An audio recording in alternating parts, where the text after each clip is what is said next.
Hey guys, welcome back to the channel. Today I would like to talk about a toe kick saw. It's not a saw that everyone knows about. Not every tool manufacturer makes a toe kick saw that I'm aware of. I typically don't talk about like corded tools, but what I did want to talk about today is this toe kick saw here. This is actually a Harbor Freight tool. I typically do not push Harbor Freight tools, but this particular saw I have used several different occasions, and it has performed really well for what it is. It's kind of budget friendly. It's not super cheap. This thing runs about 80 bucks. It comes in super handy. I typically like to try to run all cordless tools, and I really haven't looked a lot into cordless toe kick saws. I'm not even sure if they make one. But anyway, I'd like to tell you a little bit about this toe kick saw. You have a gripping handle, and you also have a pull trigger, just like any typical saw. And you have a safety button on the side of the handle. You push the safety to pull the trigger. And the blade is adjustable on this. You can adjust this from 1/4 inch, 3/8, I think 1/2 inch, 5/8, and 3/4. And there's a dial here on the back side of the shield, and it has a notch over here on the side, and you just line it up to what you want, whether it be 5/8, 3/8, 1/4 inch. And this will adjust the depth of this shield, and it works just similar to a circular saw, just kind of has this extended arm to it. So the benefit of this particular tool is if you have flooring, let's say you have linoleum on top of a flooring. A lot of older homes will have, let's just say they put like a 1/4 inch board, and then they stick linoleum on top of that to keep from cutting up the subfloor and replacing the subfloor. Well, sometimes when you try to get that linoleum up, or whatever it is, or vinyl flooring, it's been glued to that 1/4 inch plywood. I've even seen like paneling stuck to the floor. So you can take this toe kick saw and adjust it to a 1/4 inch and cut all the way around the edge of the room, and then pry up that 1/4 inch panel or that 1/4 inch plywood that's got that linoleum glued, and just pull it all up. It's a lot easier than trying to peel, get all that glue up off the floor. And then you can just lay either, if you need the thickness, you can just lay a new piece of 1/4 inch plywood or what have you, and flush the floor back out. In most cases, when that does happen, the 1/4 inch is actually too high because somebody just come in there and added it so they could put the linoleum on top of the original subfloor. So, and I've even seen it where you will have 2 or 3 layers of linoleum. You have like linoleum and then panel, and then like linoleum and then another piece of paneling, or 2 pieces glued to the subfloor.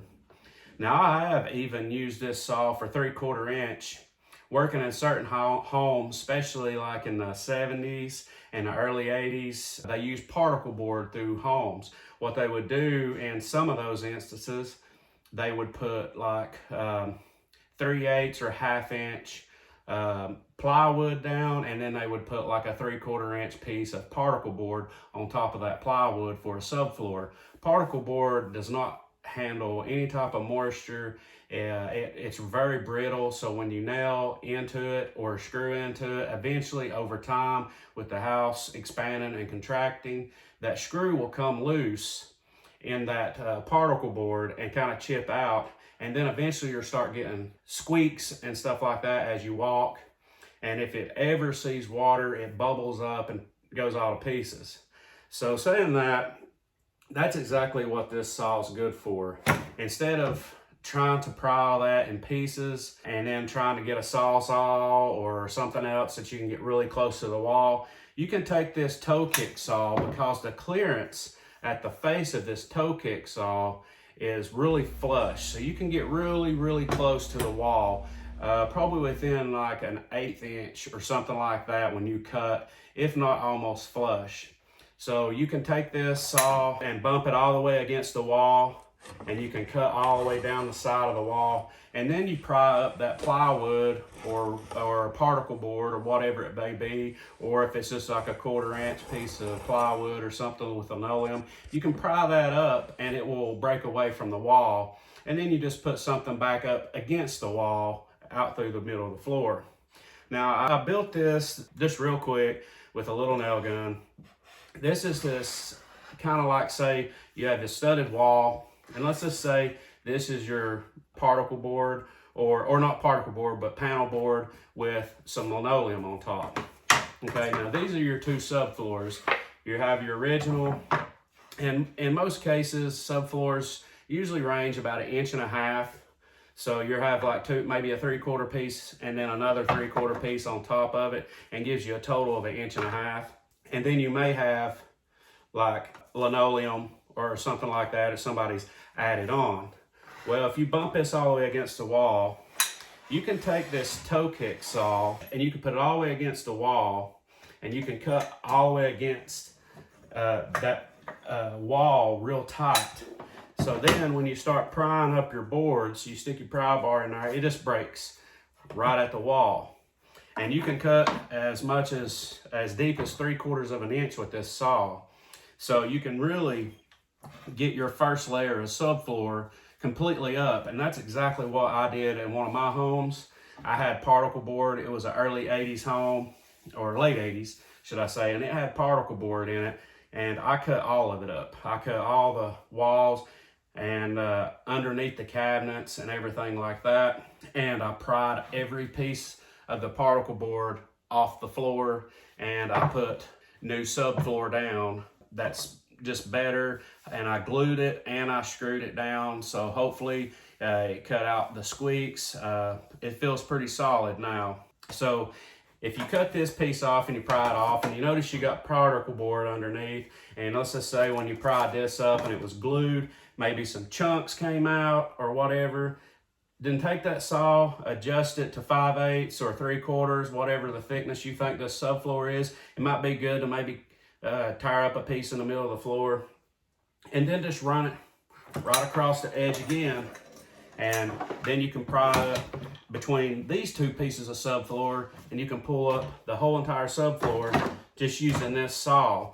I say just using this saw, but what I would do with this saw is I would cut all the way around the edges of the room. In the corners, you might have to get an oscillating saw and just cut down on each corner just to tie that corner in, because this will not cut all the way to the corner. You will have, let's say, 1 inch gap or 1 inch that didn't get cut on both directions in that corner. But you can use this to cut all the way around the walls.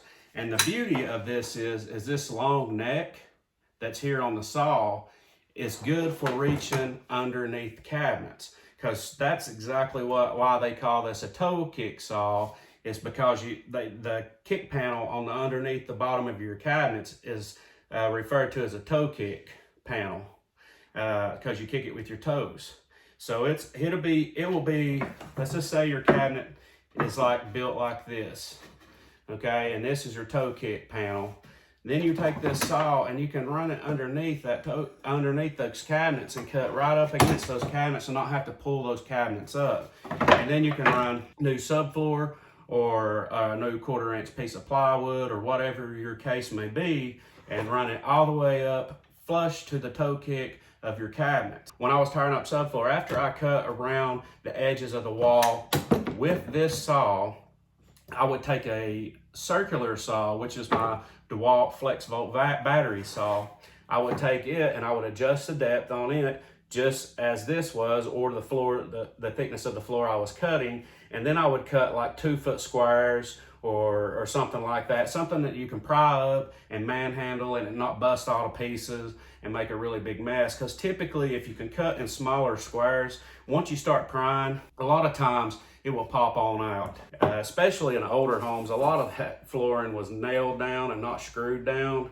In your modern day houses or your newer homes, a lot of that will probably be screwed down, which then if you can get to the screws and you can see the screw heads, you can just pull the screws out of it and then use the toe kick saw and cut around the edges. Because most of your houses, when they start framing them up, they usually do their floor joists and then they subfloor the whole house and then they build your walls. So when your walls is on top of your subfloor, you can't just unscrew that piece and pull it out. You will have to cut that piece, if you're replacing a piece of subfloor, against that wall. And this is a perfect tool to do it. This is the same saw that I use to replace all my subfloors in one of my houses. And I can't complain about it. It did exactly what I needed it to do. For the money, you can't beat it. The only thing is, you know, it is corded, which if you don't use battery tools all the time, corded may be the way to go, because corded usually will last longer. If you don't use battery tools, they eventually will drain over time and you'll have to replace them. It's good for battery tools to keep cycling, run them down, charge them up, run them down, charge them up, versus just letting them sit around and then they die out and they don't want to hold charge. So let's get this out of the way. What else I wanted to show you is I have a brand new toe kick saw that I'm going to give away for this video. And as you can see, there's a picture here of a guy using the toe kick saw under the kitchen cabinets, or it may be, yeah, I'm assuming it's kitchen cabinets because it's got hardwood floors. And that's something else you can cut if you're tiring up hardwood floors and you're wanting to replace those. And it says right here, cutting depth positions are 1/4 inch, 3/8, 5/8, and 3/4. It's a 1/2 inch arbor. The max speed is 4,500 RPMs and the blade diameter is 3 3/8. And it's 120 volts, so it will plug in to a 110 outlet. So saying that, this is the next giveaway. I'm going to run this giveaway for 2 months. So February 15th will be the cutoff date for this giveaway. That gives people time to catch this video and subscribe to the channel and like it and leave me a comment, and you will be entered to win. If you are previously subscribed, all you gotta do is throw me a thumbs up, like the video, and leave me a comment, and you will be entered to win. Best of luck to everybody that enters, and hopefully this saw can help you out. Like always, I appreciate you watching, and we'll catch you on the next one.